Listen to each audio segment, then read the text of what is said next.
Welcome back, everybody, to the third episode of the NCAA Next Up series here on NCAA Football 14, where we follow the stars of tomorrow and their collegiate careers along with the rest of the college football landscape.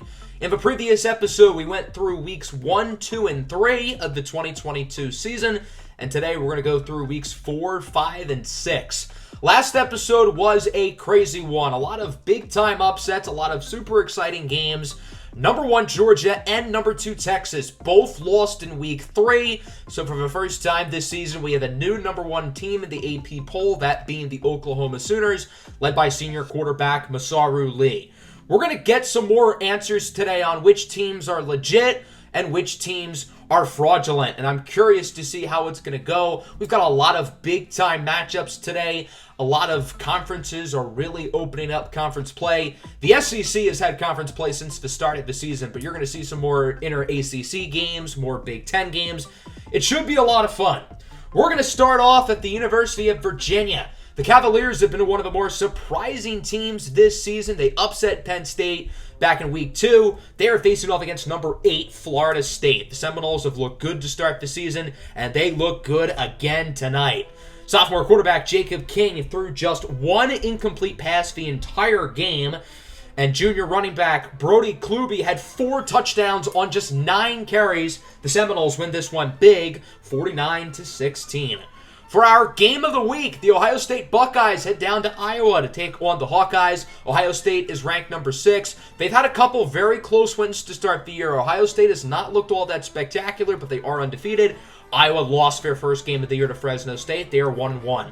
It was a dominant start for the Buckeyes, who led 17-0 after the first quarter, but Iowa really hung around. You got to give them credit. Senior quarterback Terry Vilza was a little bit shaky early on with 2 first-quarter interceptions, but he looked a lot better as the day went along. Iowa definitely made this a ball game, but they were not able to come back.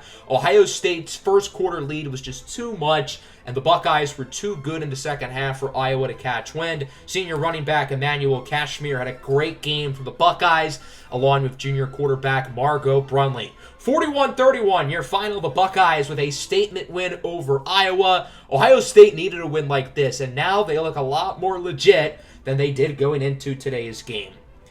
Down south in southern Florida, the Miami Hurricanes take on the Wake Forest Demon Deacons. Miami was upset back in week 2 by the Bulls of southern Florida, and Wake Forest gave them another run for their money again. Quarterback Scooter Young Jr. had the best game of his collegiate career so far with 4 all-purpose touchdowns, but Wake Forest was really solid as well.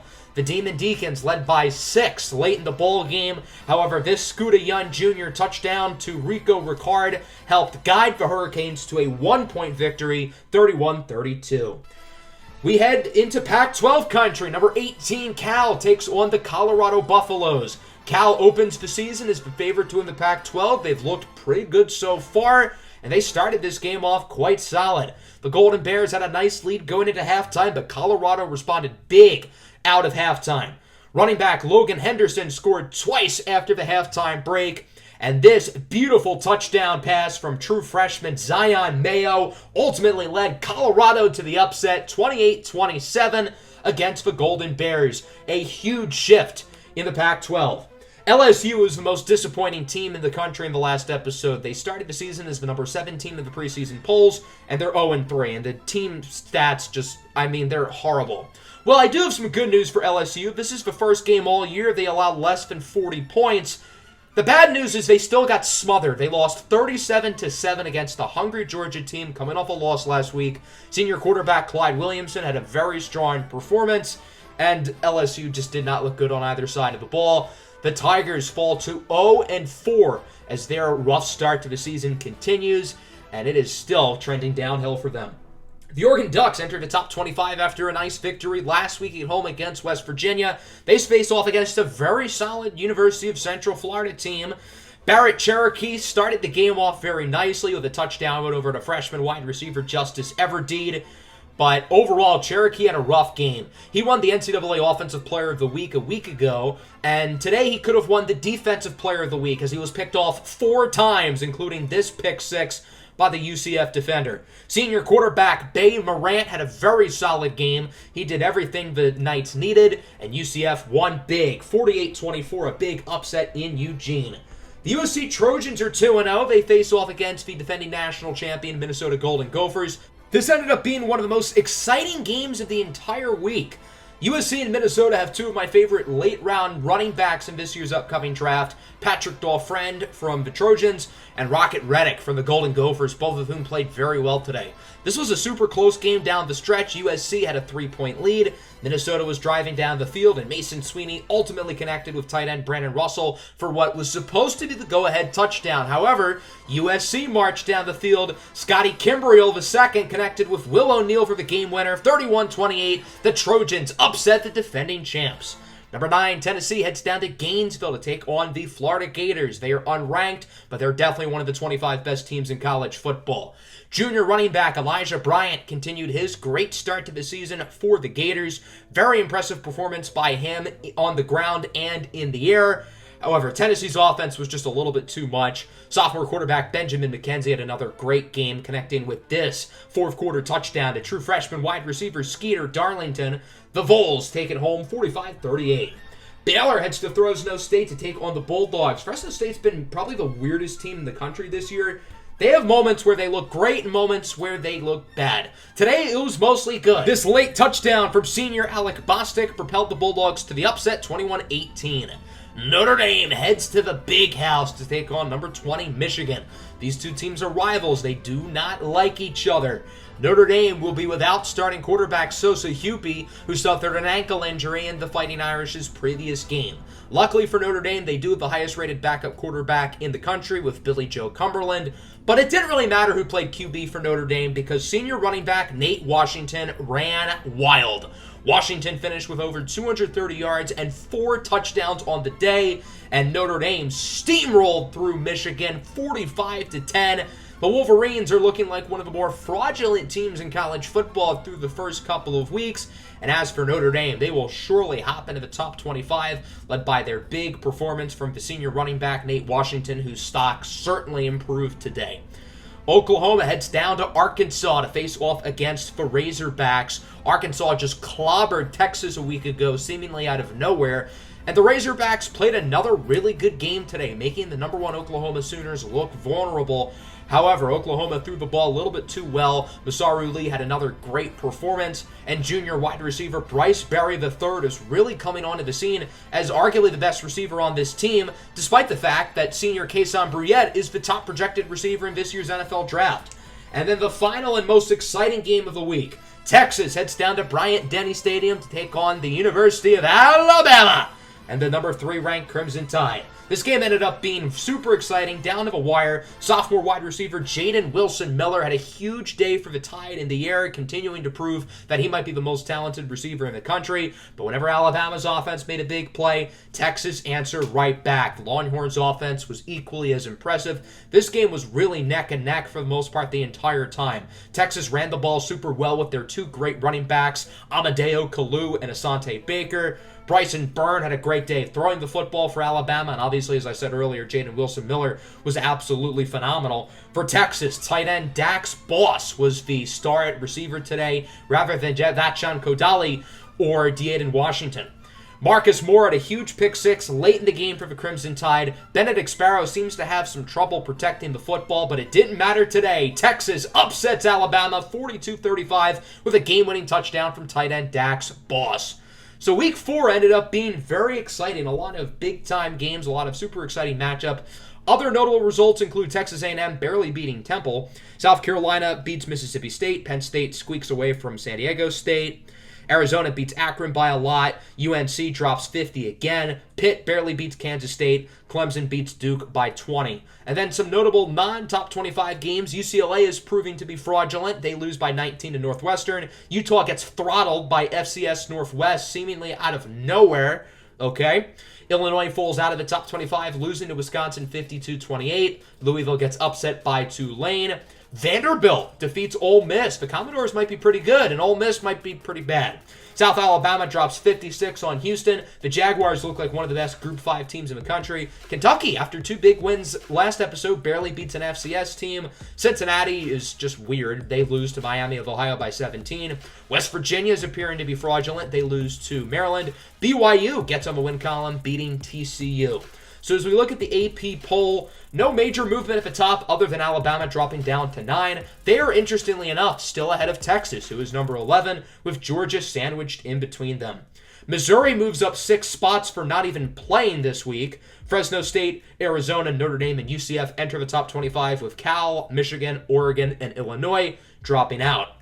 As for the Heisman race, we have a new favorite. Masaru Lee has taken first place of the Heisman race, with Adarian Graham still in second.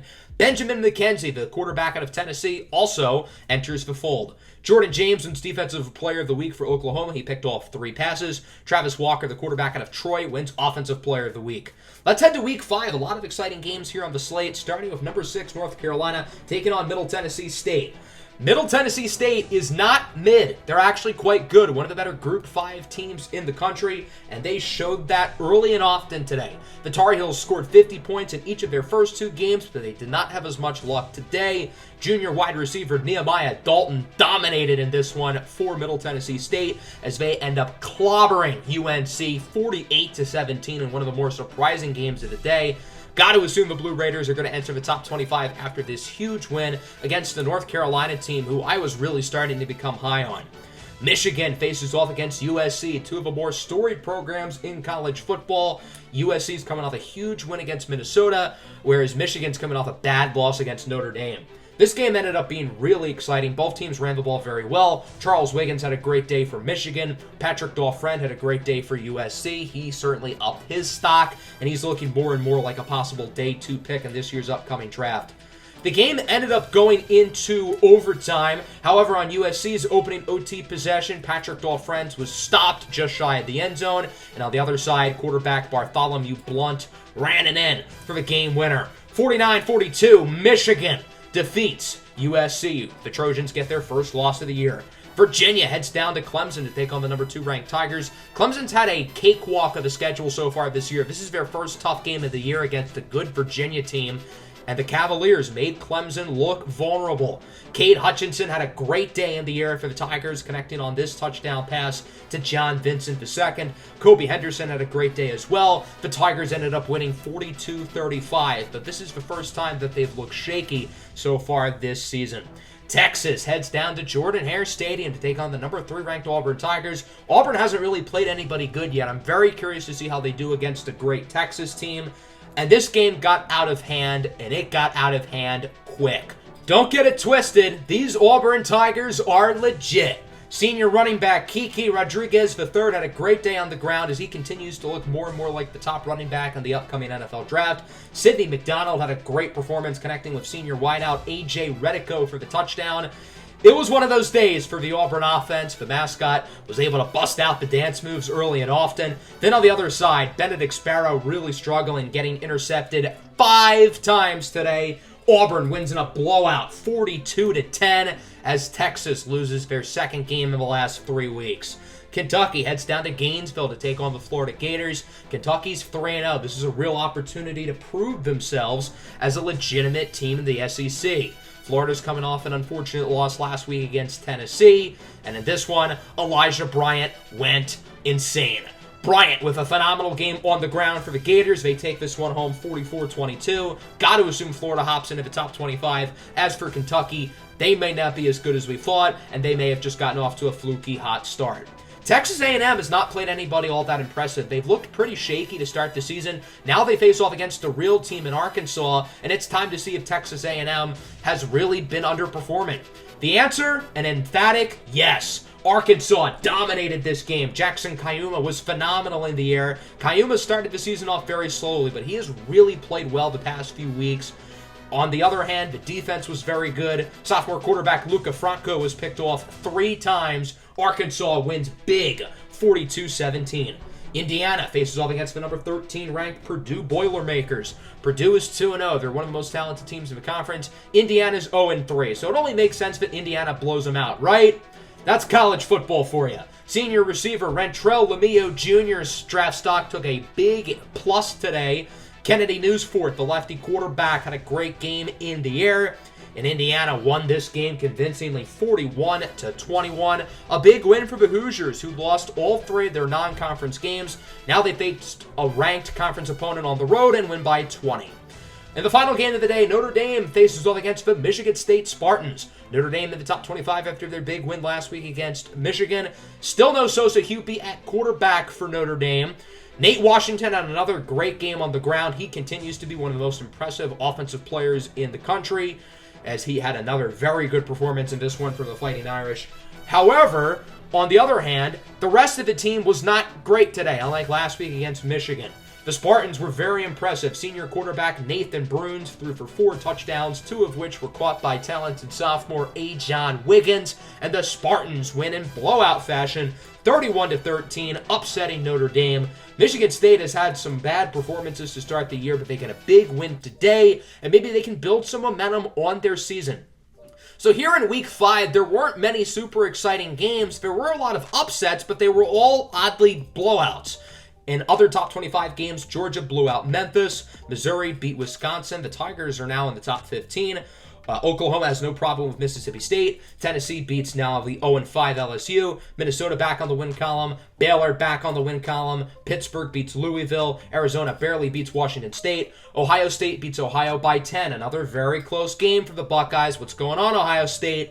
Miami beats Utah State easily. UCF beats Kansas State. Alabama beats Ole Miss by 10. In other news, Duke beats Boston College by a lot. I told you, Duke is the sleeper in the ACC. Fresno State loses to San Diego State because Fresno State only beats good teams, apparently. Cal loses to Arizona State. South Alabama appears to be really good at football. They win 52-3. Washington upset by the 4-0 UAB Blazers. Syracuse appears to be a fraud. They lose to Georgia Tech. Army 4-0. They beat Oklahoma State 35-31. BYU into their second game of the year over Texas Tech. And Rutgers is 3-0. They beat Maryland 24-17. Illinois back on the win column over Cincinnati 49-35. Colorado with another victory. They beat Stanford 56-42. Looking at some of the movement in the top 25, the top of the polls stay the same. Texas A&M takes a nosedive in the rankings. Texas as well takes a big fall as well. Both of those teams were embarrassed. Texas A&M goes down to 11, North Carolina down to 12, Texas down to 15. Arkansas, Middle Tennessee State, and Oregon are now in the top 25 with Purdue, Fresno State, and Notre Dame dropping out. We have a new Heisman favorite. It's Marco Brunley from Ohio State, seemingly out of nowhere. I didn't realize he was having that good of a season, but apparently he is. Kate Hutchinson has also passed quarterback Masaru Lee, and Florida running back Elijah Bryant has entered the fold. He's been one of the best pass catchers, regardless of position, in the country. Tony Casey wins Defensive Player of the Week. Chris Butler wins Offensive Player of the Week. And Tony Casey just won Defensive Player of the Week 2 weeks ago. This guy appears to be very, very good at corner out of Georgia Southern. That'll bring us to Week 6, the third and final week of the day. We've got a big rivalry game to lead us off between Oklahoma and Texas, along with some other very interesting ranked games around the rest of the country. So let's start with the Red River Rivalry. Oklahoma and Texas, both of whom just moved into the SEC, and it's been a very different start for both of these teams. Oklahoma looks like the best team in the country. Texas, not so much. They've had 2 blowout losses. Well, I have some good news for Texas. Junior receiver D'Aiden Washington finally scored his first touchdown of the season, and that's all that went right for Texas. This game was an utter disaster for the Longhorns. Benedict Sparrow continues to be a pastry shop, giving away picks like it's nothing. This one caught by one of Oklahoma's very talented safeties, Samson June. And then on the other end, our Darion Graham finally had the big game we were looking for. He started the year as the Heisman favorite and had been very quiet through the first few games of the year, but he scored 3 times today and was a beast on the ground for the Sooners. Masaru Lee had another good game in the air. And these two teams looked like they were in a totally different class from each other. The Sooners continue to look like the best team in college football, winning this game by more than 50 points. 73-21 your final, the most points any team has scored in a game yet this season. The Oregon Ducks are back in the top 25 after their bye week. They face off against the Arkansas Razorbacks in a very interesting game. Oregon looked pretty good early. Barrett Cherokee had a strong start, connecting with senior Deron Payton on this touchdown pass. But once the rain went away, so did the Ducks. As the sun came out, the Razorbacks came out as well. Jackson Kayuma had another phenomenal performance as he had a great game throwing the football, dotting up the Oregon defense. Nova Redmond was the star in the pass game today with over 11 catches and a trio of touchdowns. Kenny McMullen was very good as well. The Razorbacks take it home 45-28. Minnesota faces off against the Iowa Hawkeyes. Minnesota's 22, Iowa's 15. A big statement game for both of these teams. And there was one player who really took that to heart. Minnesota running back Rocket Reddick had a very impressive game on the ground, scoring 3 touchdowns and rushing for over 130 yards. Although Reddick is projected as a 6th to 7th round pick, his stock certainly took a boost today. Reddick is a very elusive change of pace back who can make plays in the pass game. He's super fast, super quick. We talked about him in more detail in the prospect profile in the Titans episode yesterday, in case you missed that. Minnesota takes this one home 28-16 on the legs of Rocket Reddick. Number 10, Penn State, back in the top 10 as they face off against Michigan State here at Beaver Stadium. Michigan State's coming off a huge win last week against Notre Dame. I'm curious to see if they can build some momentum and really turn around their season. But their day would not start off good. On the very first play from scrimmage, superstar running back Joshua Calico got injured and would be removed for the rest of the game. But Michigan State rallied around their fallen teammate as Nathan Bruins had another great game of the year. Tight end Brenton Kirkpatrick, an NFL hopeful, had a solid day. As for Penn State, their offense stood stride for stride. Sophomore wide receiver Shea Jones-Porter had a phenomenal game in the air, and senior quarterback Bryce Evans looked really, really solid. This game was back and forth, neck and neck, really the entire time. Both offenses were trading blows.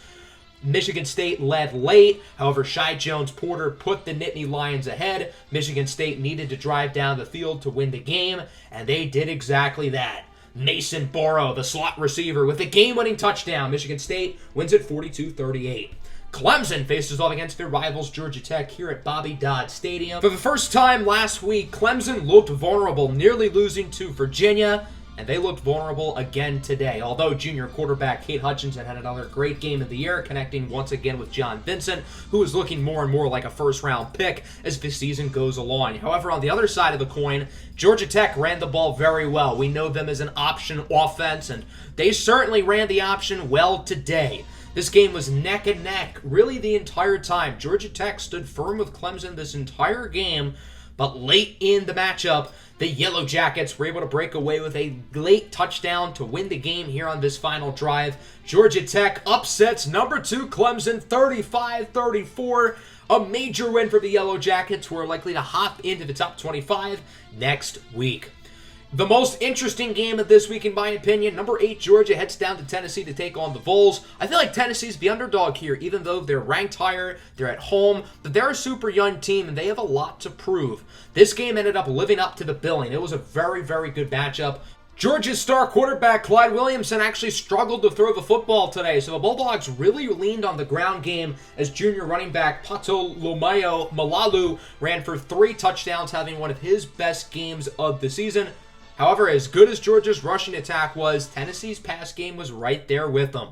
Benjamin McKenzie had another phenomenal day throwing the football. True freshman wide receiver Skeeter Darlington has lived up to all of the hype and then some as a 5-star recruit, as he has looked like one of the top receivers in the SEC and probably a first-round pick in a couple of years. This touchdown put Tennessee within 6, 29-23. Georgia had the ball late with an opportunity to win the game, and Malalu did not get the first down. Tennessee's defense got the stop. Their offense with a chance to win the game, down by 6, as the senior running back Chris Johnson breaks off a big run, evading tackles, and then a couple plays later, Johnson would waltz into the end zone to tie up the game. All Tennessee needs is the extra point to win it, and thankfully for them, they did not pull off an LSU. 30-29, Tennessee beats Georgia. The Vols appear to be for real, and the Bulldogs now have 2 losses. Stanford's looking to do the impossible as well. They have not won a game this year. Arizona has not lost a game this year. This is a game that Arizona should have no problem with. Stanford ran the ball pretty well. However, their defense had no answer for the dynamic duo of quarterback Kareem Kamara and wide receiver Scotty Pickens. Pickens might be the best receiver in college football. He is going to be a first-round pick in this year's draft, and sophomore quarterback Kareem Kamara has had a great season. His arm is special, and this duo is absolutely lethal. However, Stanford stayed in the game the entire time. You got to give credit where credit is due. And despite Kamara throwing 4 touchdowns, 2 of which caught by Piggins, including this ridiculous grab, Stanford was able to drive down the field late. DeKalen Jackson, the senior running back, scored twice, including this fourth-quarter touchdown to lead Stanford to the upset, 35-28. And now the Pac-12 really has no realistic shot of getting a playoff team. The final game of the day, Ole Miss faces off against Texas A&M. The Aggies were upset last week by Arkansas, and they did not look much better today. DeMarvin Collier had a big game on the ground for Ole Miss. He definitely improved his draft stock. Senior wide receiver Zaire Patton actually was pretty quiet for the Rebels, so they leaned on one of their other senior pass catchers, Skylar Clark, who also looks to be an NFL draft pick as well. Clark has his best game of the season today for the Rebels, and although it's been a pretty down year for Ole Miss, this was a big statement win for them, 35-16. Junior running back Kason McDaniels had a big game today for the Aggies, but he pretty much had to carry the entire team, and there's only so much one player can really do. And Texas A&M appears to be really big frauds. They entered today as a top 5 team, now barely in the top 25. So an exciting week 6. Quite a few upsets. Clemson knocked off, certainly a major surprise. Oklahoma dropping 73 on Texas. UCF wins again. Baylor loses to UConn. UConn's actually pretty good. They're not great. Baylor should have won, but they're a respectable program. Virginia beats Louisville by a lot. Auburn beats Arizona State. Miami beats NC State by 10. Moving down the board, Missouri wins again. They are now number 10. I feel like they're kind of overrated. Florida State beats Maryland. UNC barely beats Boston College. South Carolina barely beats Kentucky. Purdue appears to be fraudulent. They lose by 3 touchdowns to Michigan. And then some other games. Kansas State narrowly beats Houston in an offensive thriller. USC back on the win column as they beat Nebraska. Wisconsin defeats Northwestern. The Badgers are really starting to pick it up a little bit. Notre Dame beats Duke 28-21. Another close loss for Duke. They're still playing quite well. LSU is still not playing quite well. They lose to Florida and are now 0-6. Luckily, the schedule gets a lot easier for the Tigers, but still not a good start to the year at all. Syracuse still stinks. They lose to Virginia Tech. Rutgers loses their first game of the year to Indiana. The Hoosiers are really starting to play good football after a rough start. Cincinnati continues to be very weird as they lose to Texas Tech. And Cal has now lost 3 in a row, falling defeat to the struggling UCLA Bruins, 24-21. So as we look at the AP top 25, the big movers are Auburn going up to 2. Tennessee jumps up to 4. Only 5 undefeated teams here in the top 5. And then after that, you start to see the one-loss teams like Bama, Pittsburgh, Clemson. Georgia falls to 11. And then some of the other new movers here. UCF goes up from 23 all the way to 12. Georgia Tech now in the top 25 after their big win against Clemson. And then Michigan State's also back in the top 25 with Arizona and Oregon dropping out, which means the Pac-12 has nobody in the top 25. A rough year for the Pac-12, and it might get even rougher as Oregon and maybe someone else could be on their way out as soon as this upcoming offseason. As we look at the Heisman race, Cade Hutchinson is now in first place despite the loss. Masaru Lee moves up to second. Elijah Bryant moves up to third, with Brunley dropping all the way to 4. And Benjamin McKenzie is back in at 5th place. The players of the week for week 6, Brian Carr for Old Dominion, a corner, and Jamal Roberson, the QB at the University of Wyoming. So at the end of the last episode, we talked about 3 teams whose stocks went up and 3 teams who went down. Now we're going to talk about teams who are fraudulent and teams who are legit. Starting with the frauds, we begin with the Baylor Bears. Forrest Holloway is hurt. When he's been healthy, he hasn't been very good. They lost to both Fresno State and UConn, who are 2 of the better Group 5 teams, but still, those are 2 teams you should be beating. Baylor is a big game coming up against UCF, so I thought this was a team who could really make a run for the playoff, but it doesn't look like. Cal as well. They were the favorites in their conference, just like Baylor. I thought they could really make a run in the rankings, but they went 0-3 today. That's not how you're going to do it.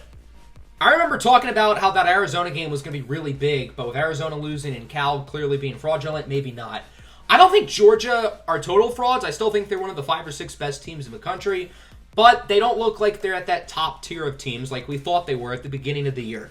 The Tennessee game isn't a bad loss for them. Neither is the South Carolina one because their QB got hurt.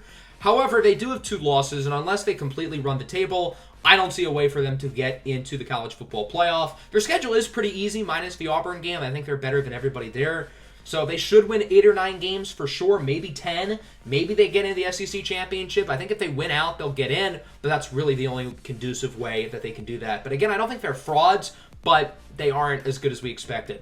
Iowa's sort of in the same boat. They've lost 3 games to 3, albeit pretty good teams.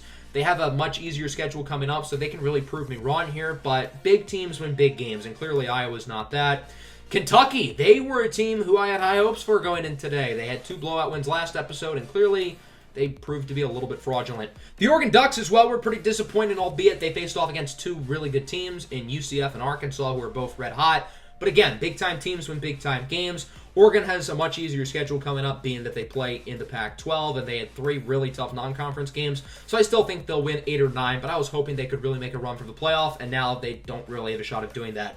Texas, they are definitely frauds. They're still one of the best teams on paper in college football, but all 3 of their losses, they've gotten blown out, including allowing 73 points to Oklahoma. They have a pretty easy stretch of games coming up. I think they could run the table here and win at minimum 8 games, but still, this is a team who is supposed to contend for the national championship. And then Texas A&M is also fraudulent. They looked shaky through their first couple of games of the season. I could tell something was off about this team, and it showed against Arkansas and Ole Miss. Their next 2 games, Alabama and Auburn. Really, everybody in the state of Texas this year is a fraud.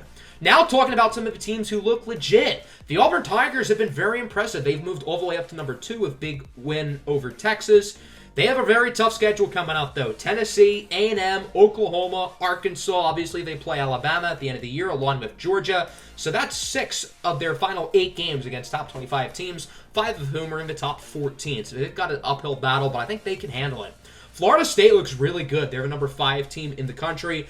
And their schedule isn't that brutal compared to these other teams. They do have a big game against Miami. They do also play against Clemson and Florida. But it's not as hard as some of those SEC teams. So I think Florida State could really make some noise and possibly be a playoff team.